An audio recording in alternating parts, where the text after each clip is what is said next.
Thank you for joining us on the Fort Lee Podcast. I'm your host, Jefferson Wolf. Before we get started, I'd like to remind you to please don't forget to go to Apple Podcasts or Spotify or wherever you get your podcasts and subscribe to the Fort Lee Podcast. Rate us and leave us a review. Feel free to leave us a suggestion for a guest if you'd like. If there's someone you think would be of interest to the Fort Lee community that would add to our podcast. And if you have any other suggestions like that, we'd be more than happy to take a look at them. We'll read the best ones on future podcasts, so you may get a chance to have your suggestion read on the air. This podcast, we have two good guests for you today. The first will be Guy Chastain, the Assistant Fire Chief for Fire Prevention here at Fort Lee. He's going to talk about Fire Prevention Week, which happened earlier this month, and this is also Fire Prevention Month, so we'll be talking about ways to keep your home and your area safe from fire. The second interview we'll have this time around is Tamara Johnson, the Child and Youth Services Coordinator and also acting CYS Director. And she'll be telling us a little bit about CYS, what's going on at CYS, what their philosophy is, how they're handling COVID, and how to sign up for CYS services. So we hope you enjoy the two conversations we have for you today, and off we go.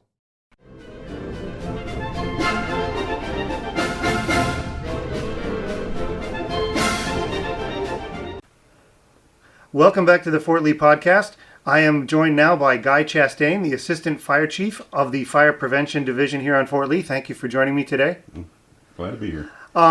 This is Fire Prevention Month. We had Fire Prevention Week earlier in the month. So what is the theme for Fire Prevention Month this year? This year, National Fire Protection Association has dedicated this as Learn the Sounds of Fire Safety as their theme. And primarily they're focused on smoke alarms and carbon monoxide alarms as well. So tell me a little bit about the sounds. What should people be listening for? Okay. Basically, when you hear a sound, they could either make two different sounds typically. It'll either be a beeping sound, a series of quick beeps, and that will let you know that you need to get up and take action because there's probably either smoke or carbon monoxide in your room, and you obviously want to get out and to get to safety. If you hear it chirping, that's letting you know that there's a malfunction. Typically, it's the battery just needs replacing, something as simple as that. However, it could be something that's letting you know that the unit is malfunctioning or it's at the end of its service life and needs to be replaced. Now, talk a little bit about that service life. Smoke detectors and CO2 detectors are a little different, right? Correct. For smoke detectors, the service life is 10 years. For carbon monoxide detectors, it's 7 to 10 years, depending on the manufacturer. So you need to, take a look at your manufacturer data that was supplied with it will let you know. And whether you live on post or off post, these are all pretty consistent measures for all these things. Why are carbon monoxide detectors important? Well, carbon monoxide detectors do that specifically. They detect carbon monoxide, which is a odorless, tasteless, colorless gas that you cannot see, and it's known as basically as a silent killer. Mm-hmm. And so you're going to have no idea of its presence in your home. And if it happens to be there over a certain limit, it can basically kill you. Initially you'll start having headaches, nausea, those kind of signs and symptoms. But eventually, if you get enough of it in your bloodstream, you can die from it. So it's really important to know of its presence in there, and that's what the detector is there for. It's testing the air for presence of carbon monoxide. And where does carbon monoxide come from? Typically in a home, it comes from fuel burning appliances and also the HVAC system. So if you have like a gas stove or a gas-fired HVAC system, a heater in your home, it will come from that. It could be from the flue from the heater system, maybe clogged up, maybe a bird put a nest in or whatever. So now those products of combustion are not going out the flue like they're supposed to, and now they push down and they stay inside the home, and that raises the level of carbon monoxide. Now, we were talking about detectors a minute ago. There are separate smoke and carbon monoxide detectors, and then there's combined. What is recommended? Actually, you can have a combination of either. If you want to have two separate detectors and have a smoke alarm in your room and then also a carbon monoxide detector is great, although they do make combination smoke and CO detectors, and those really are actually very handy because then you only have to do one test versus a test on both separate units, and then also you only have one battery to replace. How often do you recommend replacing the batteries? Batteries are recommended to replace annually. However, a lot of units that are being sold today and being manufactured come with a 10-year battery. Oh, wow. So it's actually good for the life of the unit. Holy moly, I did not know that. Mm-hmm. And we think about fires in the homes, but there's also a workplace issue.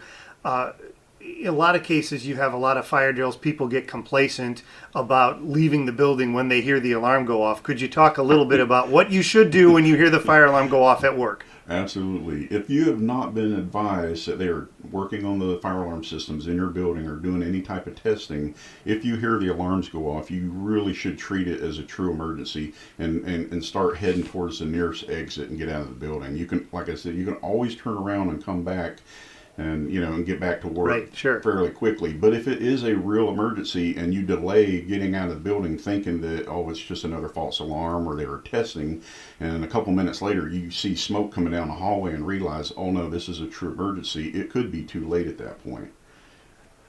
With the different age of buildings on Fort Lee, how does the fire department plan for having fires or emergencies in buildings with all kinds of different systems and all kinds of different construction and so on? Okay, when we go out and do our annual fire inspections with a fire inspector, we'll meet with the facility fire warden. We walk through the building on an annual basis at a minimum, go through looking at all the systems, fire protection systems such as the sprinklers, the automatic fire alarms, whether or not they have them, need them, look at type of construction. These are all things that we look at in addition to, fire loading in the building, make sure all the exit signs are working, emergency lighting, people are not blocking exits, those kind of things. And then we put it into a report, and then we also go back and take a look at, okay, does this building require fire protection systems? Because it will be based off of when it was originally built. What was the code at that time? What the requirements are.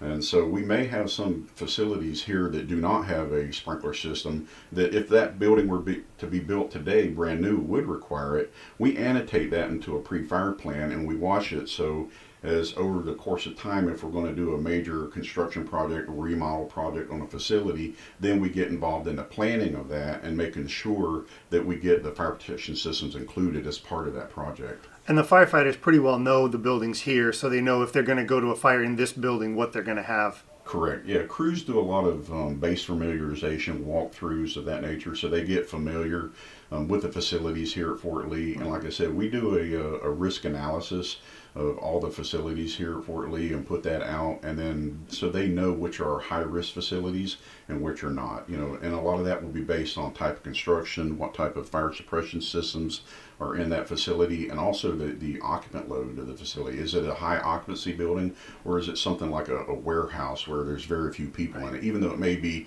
30,000 square feet, may have a very low occupant load. When you're talking about high occupancy buildings, we have a lot of them in barracks here on Fort Lee. What should the people who live in the barracks be doing for fire prevention?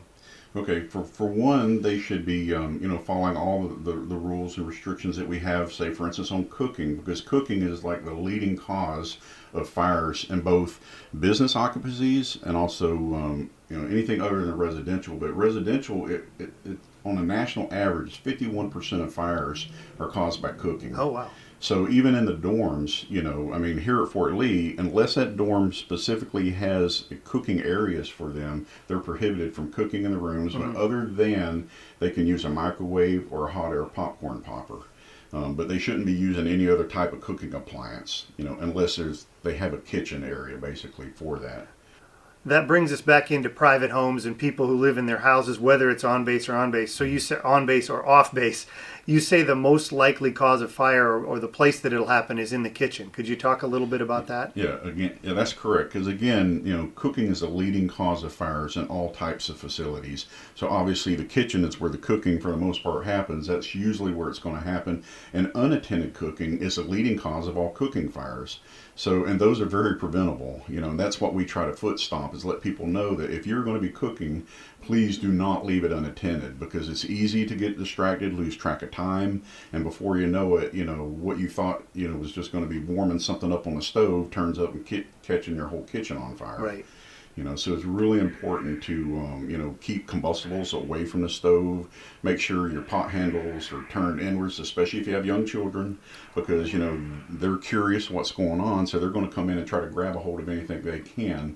So you got to watch children in the kitchen and, just stay aware of what you're doing. If you get a phone call or get distracted, have to leave the room, remove what you have from the stove.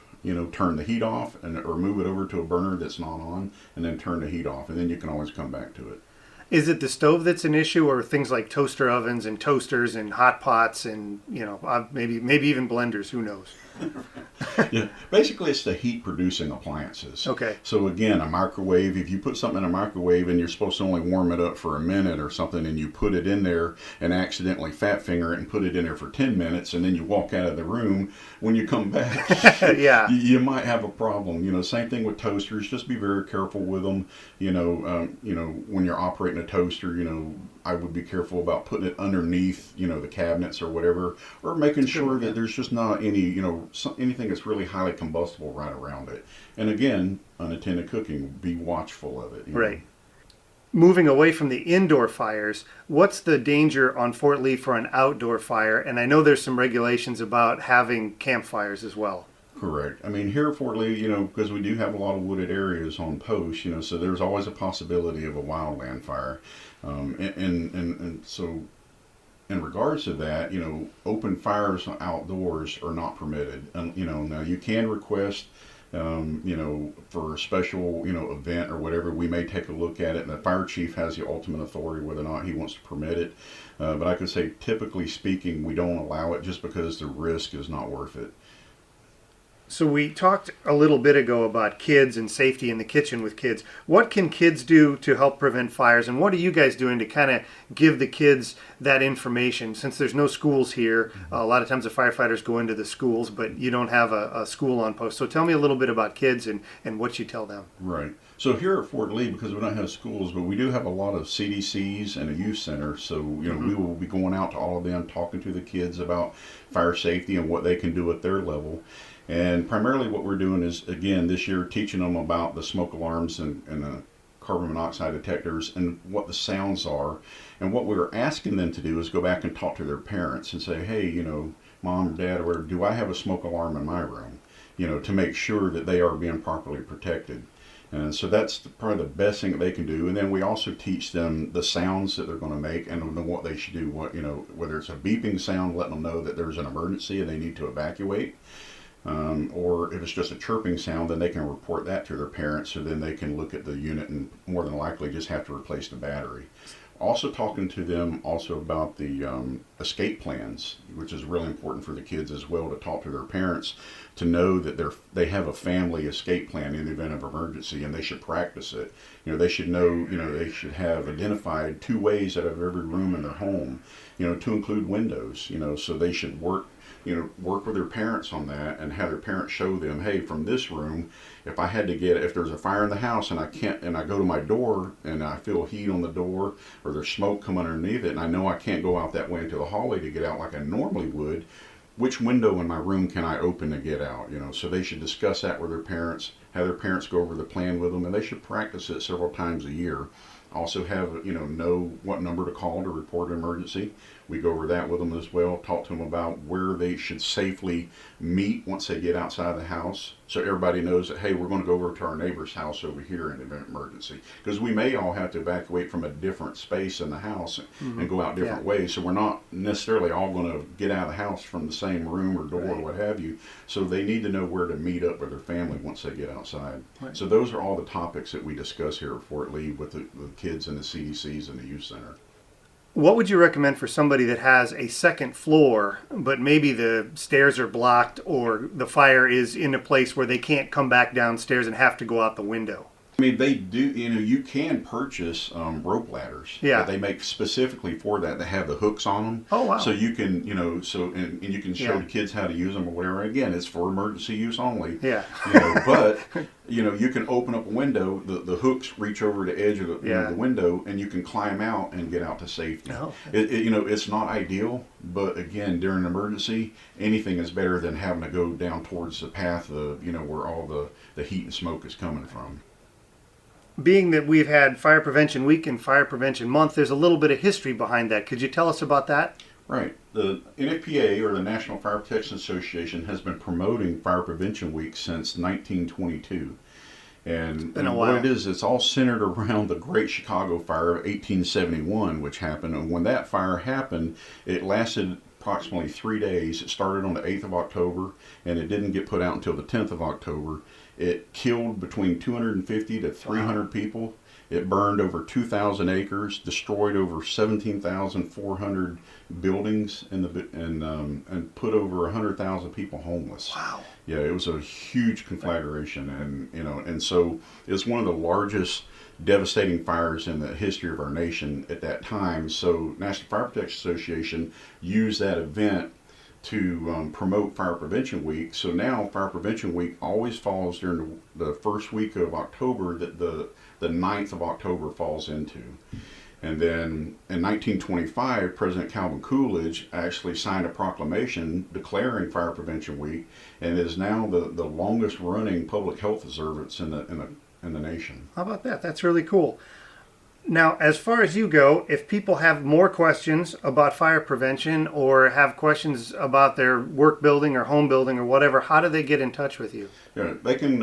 I'm located here at Building 3620, Fire Station 1, at the corner of C. Mahone Avenue, or they can call my office at 734-6597. That's right here directly in my office. I'll be happy to answer any questions that they have. If they have any questions about Fire Prevention Week, whatever, NFPA has a website, and it's just firepreventionweek.org that they can go to, and it has a lot of information for them. Thank you very much. Do you have any last thoughts or anything we didn't talk about that you'd like to let our audience know about? I would just remind them again, this year's theme is learn the sounds of fire safety.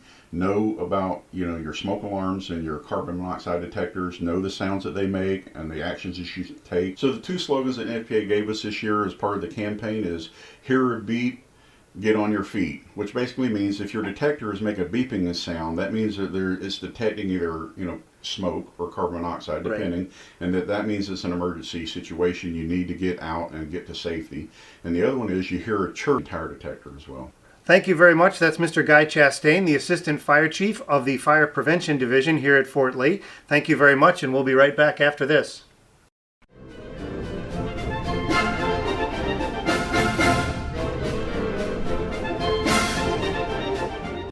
Welcome back to the Fort Lee podcast. I'm joined by Tamara Johnson, the Child and Youth Services Coordinator here at Fort Lee, and also acting DFMWR Director, correct? That's correct. Well, thank you for joining us today, giving us a little overview about what's going on at Child and Youth Services. So let's start off with a very broad general question. Why is CYS important? Yeah, that's a very, very good question to start with because, our mission is to ensure that our soldiers can respond to their call of duty. Mm-hmm. And really the way that our mission reads is to reduce the conflict between mission readiness and parental responsibilities of our patrons. And we do that by offering quality programs and accountability for their children and youth.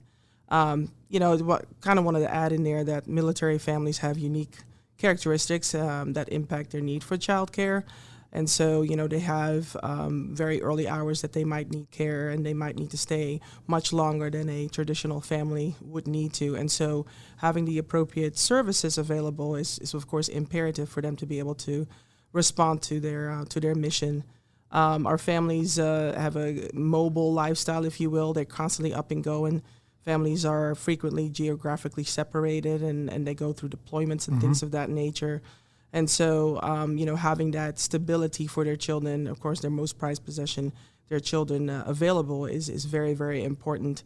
And in fact, when a soldier loses time, duty time due to lack of childcare, it's obviously going to have an immediate negative impact on mission readiness. You guys are basically an important mission enabler to allow the soldiers to go do their job. Very much so. I mean, I would even go as far as to say that if childcare wasn't there consistently, I think it would have a really, really adverse effect on our ability to keep our country safe. So could you talk a little bit about your vision, how you guys lay out going about supporting the soldiers? Sure. We make sure that we have seamless delivery for children 4 weeks to 18 years old. We make sure that our services are predictable at all the facilities. We want to, of course, make sure that it's safe and healthy, family-friendly. Programs need to be well managed. And we want to remain the benchmark for America's child care programs. And so that's kind of what our vision is rooted in, and that's what we're going after every time. Okay, so another big, broad question. You have a number of services that you provide. Some people may think of, off the top of their head, the Yorktown CDC, Sure. so on and so forth. But you guys are involved in a lot more than that. Talk about your services a little bit. Oh, yes, we are very much so involved in a lot more. So, of course, as you mentioned, the child development centers, we have 3 full-day centers that open up at 5:15 in the morning. We close our doors at 5:30 in the afternoon. Our original hours were until 6 o'clock. So once we get a little bit better staffed and we're able to manage that, we can go back to those original hours. So those kind of programs, they offer full day care. The children, they get dropped off and they can stay with us all day, Monday through Friday. But then we also have family child care, which is a form of a child development center in the home, in the family child care provider's home. Ages there start at 4 weeks old and go until 12. And these are all things that are certified, right? Absolutely, absolutely. And in fact, if you want to offer child care in your home, you have to become certified through Child and Youth Services. That's a requirement. Otherwise, you would be making yourself guilty of unauthorized care, which is what we don't want to do. Right, sure. We have school-age services. So we offer before and after care for our children there. If there happens to be a school-out day due to inclement weather or the school might be closed, then we offer full-day care for our school-agers. And, of course, in the summer and the springtime, we open up all day and we offer camps so that our children have care, but they also have a fun time at the daycare. What are the ages for the school age? So school age starts at kindergarten, and it goes all the way up to 5th grade. Okay. And, of course, after 5th grade, we have a recreational program for our youth population. Starts in 6th grade all the way up to 12th. And it's usually after school, they come in at 2 o'clock and they can stay with us until 6 during a potential school out day or an early release. They can come as early as 1 o'clock. In the summer, especially if we know that there's a demand and a need, we offer camp as well, starting at 7 or 7:30 in the morning, goes all the way up until 1 o'clock. And then afterwards, the after-school recreation program will take over. We also do sports, 3 to 18 years old. Oh, wow. We offer all kinds of fun stuff, individual sports, team sports, basketball, soccer, cheerleading, wrestling. We used to do wrestling in the past. Not sure if it will come back, but running club, tennis, those are the type of sports that we offer. Are they on a seasonal rotation like you think? So what's going on for the winter? What's coming up now? So right now we're getting ready for basketball if we have the approval to do that due to COVID, of course. Okay, so we're still waiting, but that's what could come up. For sure. Right. And so we also, right now we have fall sports going on. We have soccer going on. There's some track going on. We have some cheerleading going on, and the parents are obviously very, very happy to be able to get their children out on the field. So some other programs that the community might not be familiar with, we have our school liaison services, which is a really, really important part of our program because obviously when families are coming in and they need as quick as possible to be able to transition to a good school system and getting their children enrolled and situated. And especially if children had to be uprooted in the middle of a school year, then that becomes imperative. Of course, with COVID, our school liaison was very, very busy. Sure. But she's phenomenal. I mean, the parents are so happy after they speak with her. Other than that, we have our SKIES program that we're looking to start back up. It's basically a contracted instructional class for children 3 to 18 years old as well. And it basically depends on what the community would like. We've done mixed martial arts in the past, dance, tumbling. So once it starts back up with all the right approvals, then we'll do a bit of a needs assessment and see what our customers might want, and then we'll find some contractors to fit that bill. Lastly, but certainly not least, our Parent Central Services, which is really the gateway for Child and Youth Services when you want to get enrolled and whatnot. That's kind of where you start, and that's the first junction within CYS that our parents encounter to be able to get into programming. And that naturally leads into my next question, which was, how do you get enrolled, especially if somebody's coming from another installation? This time of year, there's not so much. Probably you see more in the summertime or maybe right around Christmas, but, it's coming up again for the Christmas season. So It is. And a couple years ago, militarychildcare.com came onto the scene, which is an online web-based database that you can, as a parent, place your child on the wait list. And that's the requirement to go on to militarychildcare.com and build your family profile in there so that we can see what the child care needs are that you have. Every so often, the system will alert you to update your requirements or your need for care. And then once a space opens up, then the Parent Central Services Department will contact the family, and then it kind of takes over from there. You bring in your required documentation, you come in, and you go through the actual enrollment process. So here at Fort Lee, who's eligible to take part in CYS? Who's eligible to enroll in your programs? Good question. Yeah, eligible patrons are those active duty military personnel. Obviously, obviously, right? Of course, our own caregivers who provide direct care services to the family. DoD. So if you, I'm sorry for interrupting. No, you're fine. If you work at the CDC, you can have your children there with you. Yes, you can. And in fact, our CDC workers are considered highest priority, just so that we are able to make sure that they're in position to take care of families. Okay. Yes, DoD civilians, reservists on active duty. So those are pretty much your that's the demographic that's eligible for care with us. What kind of philosophy do you have at the CDCs and overall the whole program about taking care of children? Well, of course, it starts with respect, right? Our children are our customers. They are the parents' most prized possession, and they're in care with us. And really, what we do here is ensure that our children are taken care of with the utmost respect, with the safety and the care requirements taken into account. That they're treated appropriately, and that they learn how to treat each other appropriately, and that they learn how to be good friends to other children, things of that nature. And so there's a lot of training involved in ensuring that our caregivers understand what the appropriate way of treating a child is. People come from all walks of life and whatnot. And to give you a quick example, a parent might say, hey, if my child does X, Y, Z, go ahead and put him in timeout. Well, we have a different philosophy about timeout. Okay. It's not just putting a child in a corner and sort of forgetting about them and hoping that by the time you realize that they're in that corner, that they will have figured out what the right behavior is. No, right. It's a guided timeout. It's a timeout where they spend time with the caregiver, learning what the appropriate behavior is, and the caregiver then guides them back into play with other children. It's not the type of timeout that we're used to from back in the day. Right. But those are the type of philosophies that we have. We like to think that children, that we can redirect them just, with the tone of our voices and redirecting them and helping them remember what appropriate behavior is. We stay away from, pulling children at their arms or making them sit down. Those are big no-nos in our program. Right.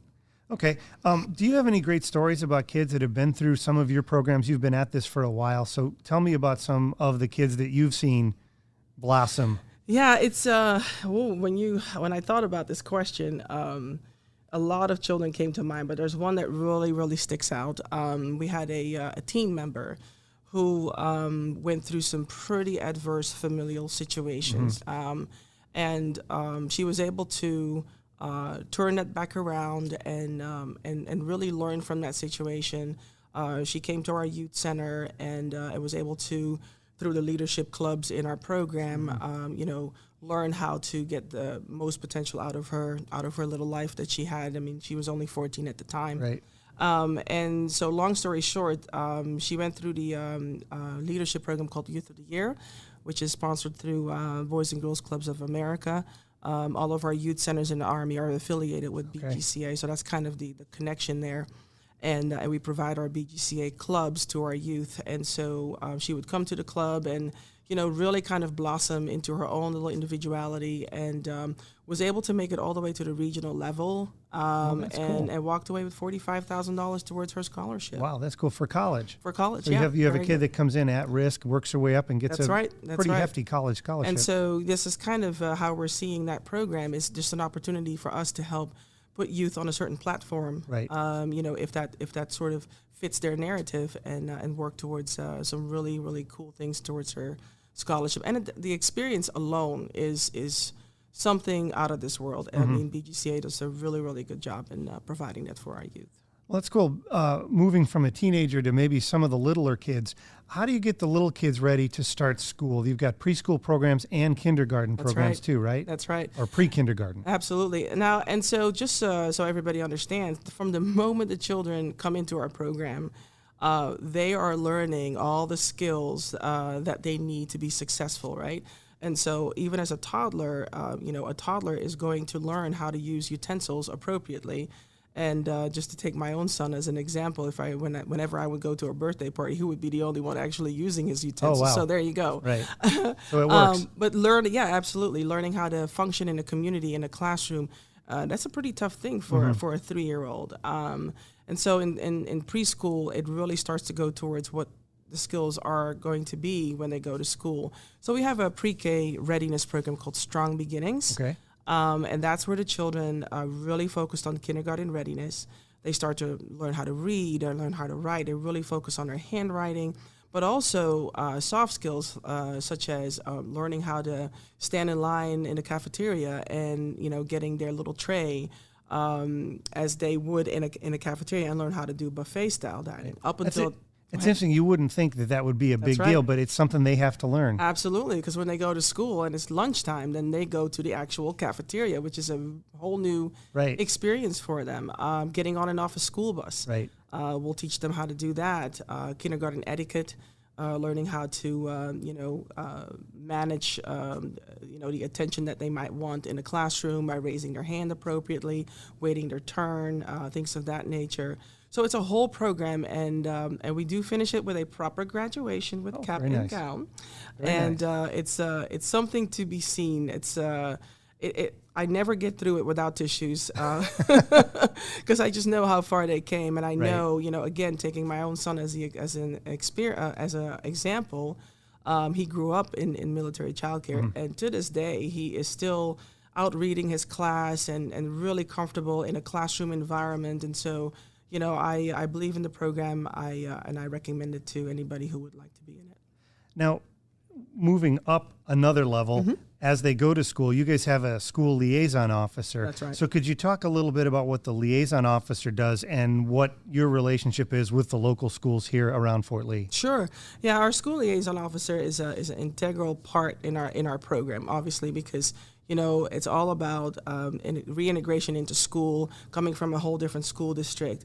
And knowing that that particular school district that the child might have come from might be at a whole different level, might have a whole different benchmarks, and then they come to Fort Lee and the benchmarks might not be quite lined up. And so, a school liaison officer is really helpful in making that a streamlined sort of journey for that parent. Of course, the parent is thinking about, making it to their duty and their mission, and so making sure that the child is ready to go in school is, of course, imperative. Right. Our school liaison officer also provides all kinds of programming to help our military-connected students and make services available for the military community. We have a higher military community in the Prince George County School District, of course. Right. She serves up to about 6 different school districts. Oh, wow. Her footprint is really large, but of course, most of the students are at Prince George County. And so, making that a connection and building that strong relationship with the leadership in Prince George County School District has been very, very helpful for our parents. They also do all of our school bus transportation, which is also very helpful. The parents can drop their children off in daycare, and they pretty much don't even have to think about it. Their child goes on the bus, goes to school, comes back to the daycare, and the parent picks up right at the daycare. So those are all, really advantageous type of services for our military community. Let's talk about COVID. That's been occupying you and everybody for the last year plus. Absolutely. So how has COVID changed what you do and how you do it? Well, I almost want to answer that, but how has it not changed us? It's changed us in every single way. And so I'll start with the environment. Of course, we were closed for about 2.5 months back in 2020, and then we came back in June, and we obviously had to have all kinds of measures in place. And so if you were to walk through the center right now, you would see that our children are still wearing masks, children 3 and up, I should say. Our staff are still wearing masks. We still have some medical screening going on. It used to be a very intense medical screening when we first opened with, 25 questions before you could come in. No, I'm exaggerating a little bit, but, temperature screening was involved. Right. And we went through all the symptoms. Are you sick in any way? That kind of thing. So it was really, really strict. And of course, now that we're in a population where more people are vaccinated and whatnot, we're able to kind of, move back from that, but still paying attention. And when children are dropped off, making sure that parents understand, hey, if you're noticing some symptoms in your child, please don't bring them. Let's be, rather safe than sorry. And that's been working because it's been really, really quiet. That's good. It's been really quiet. And so, of course, from a care standpoint, we've had to make some changes. Normally, we would do, for instance, family-style dining, where we help the children learn how to serve themselves and learning how to pour milk into their cup and things of that nature. But of course, to minimize the amount of touch points that we have, we've kind of had to take that away. Nice. And so now the teachers are serving the children, which before COVID would have been considered developmentally inappropriate. And now we've had to make some different choices here. Some of the toys that we cannot sanitize, have to be taken out. Some of the soft toys had to be taken out as well. We're doing a lot more laundry than we used to. It's pretty much every day, every single item gets washed. Whereas before COVID, if it was a preschool, we could wash once a week, or if it was sold, whichever one came sooner. And now we're just washing every day, which is taking up a lot of time, but for all the right reasons. When it came to the service to the parents, when we first came back, we did what's called a curbside drop-off and pick-up. Okay. We were able to move away from that and allow the parents to drop off in the classroom. But we do work together with the parents, and the parents work very well with us as well to keep that time at a minimum in the classroom and maintain their social distance in the classrooms as well. And if a parent would like to have more time with a teacher, then they would schedule an appointment. They pay their bills for the most part on WebTrack, which is an online system, rather than using the credit card machine in the building. So once again, they don't have to come in to do that anymore. They don't have to if they don't want to. They can set it up right online. We've done our parent orientations online, virtual. We've even done our PAC meetings online, and we're starting to notice that some of these adjustments that we're making, are probably keepers. Some of the parents are pretty happy about our parent advisory board meetings being online because, it's recorded and they can always go back to it if they were not able to attend. And so for that reason, a lot of our parents are finding some of these adjustments actually advantageous. When it comes to the staff, we've had to look into a virtual way of providing them with the required training. All of our staff is required to have 24 credit hours of training per year. And in some cases, we've had to do that virtually, only because, you couldn't bring a large group of people together to get trained on medication administration, let's say, or on child abuse or whatnot, or child abuse prevention, I should say. Yeah. And so a lot of these training have moved onto a virtual platform that we then now access through Emerson Teams. And so that's been helpful. If somebody is coming to Fort Lee, planning to head to Fort Lee, and they know they're going to need your services, you kind of touched on it earlier, but could you go through the process that it takes to get signed up to be in your system? Oh, absolutely. And so again, if it's childcare related, then they would go through militarychildcare.com, and they would make their needs known. And they would be placed on the waiting list, and depending on how many wait lists they place them on, that's how many centers that they can be considered for. And depending on what space opens up first, they'll get a phone call and they finish the enrollment process at the Parent Central Services building. Right. If it comes to, for instance, programs like youth, they would come into Parent Central Services. They do not need to go on the wait list for that. They can just fill out a teen registration form. If there's anything medical going on, then there's a process for that so that we can take care of them in the program. So that's kind of how that works. For sports, same thing. They can either go on WebTrack and they can pick out the sport that they would like to do and pay for it online, or they could come in. A lot of parents, especially for the more popular sports, like to come in because they're afraid they're not going to get a space. But yeah, so those are the options there. For Sky, same thing. They could go online on WebTrack, or they could come in to Parent Central Services and get enrolled that way. So for parents who are coming in and they're getting ready to do all this stuff, you're talking about WebTrack. How do you go to WebTrack? Is there a specific website that they can go to? Yeah, there is. It's called WebTrack. Okay, The makes spelling sense. is W-E-B, B as in boy, T-R-A-C. And what it'll do is it'll pop up the actual site, and you pick up your location by installation. So you if select it's- Fort Lee. Yep, you select Fort Lee, and then once you're in, then you can go ahead and shop around for what it is that you. So it's need. all right there. But yeah, but you do need to build your profile and all that good stuff. And so if parents want some information about how they can quickly do that, they can call the Parent Central Services Department. They'll send them the information, and they can get right on there. And what's the phone number? It is 804-765-3852. Very good. Thank you. One last question. Since you work with military kids, what is it that makes military kids different than maybe their peers out in the community who never had the opportunity to move around or live a lifestyle where one of their parents is gone Sure. a lot? Yeah, and of course, if you're talking to a child care professional, we're quickly going to tell you that all children are very special. Very good. But, when it comes to military children, they're the ones that experience the up and go, the leaving your place that you've called home for the last 2-3 years. They go to more schools than anybody else. They move more than anybody else. They go through, what most may not see as a big deal. But the transitions for our kids can get pretty intense. Imagine being on the starting five on your basketball team. You finally made it into the school team, and now you're moving, and you're going to a school where the basketball season has already started. So Right. you don't even have a chance to get on. And so, for some kids, that can hit them pretty hard. Sure. Building new relationships, even as adults, we know how hard that can be to step up to somebody and introduce yourself and build Right. a new relationship and whatnot. So our kids go through the same thing, and just having to constantly transition.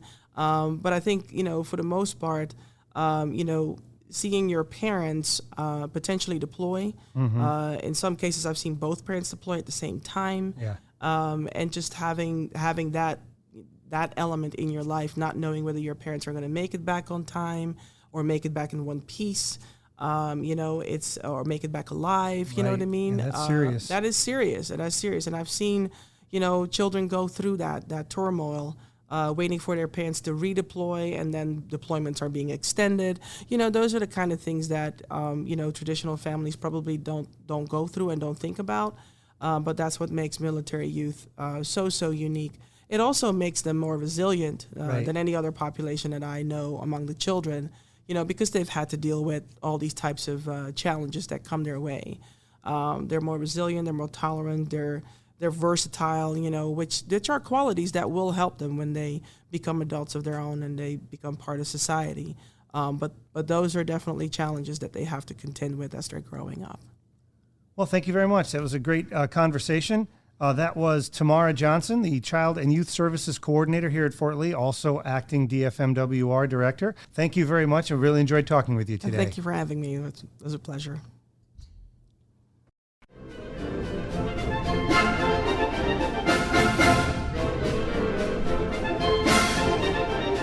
Thank you for listening to the Fort Lee podcast today. We hope you enjoyed the conversations we had, and we hope to have many more. So feel free to subscribe, like, and comment wherever you get your podcasts, and we'll look forward to seeing you next time.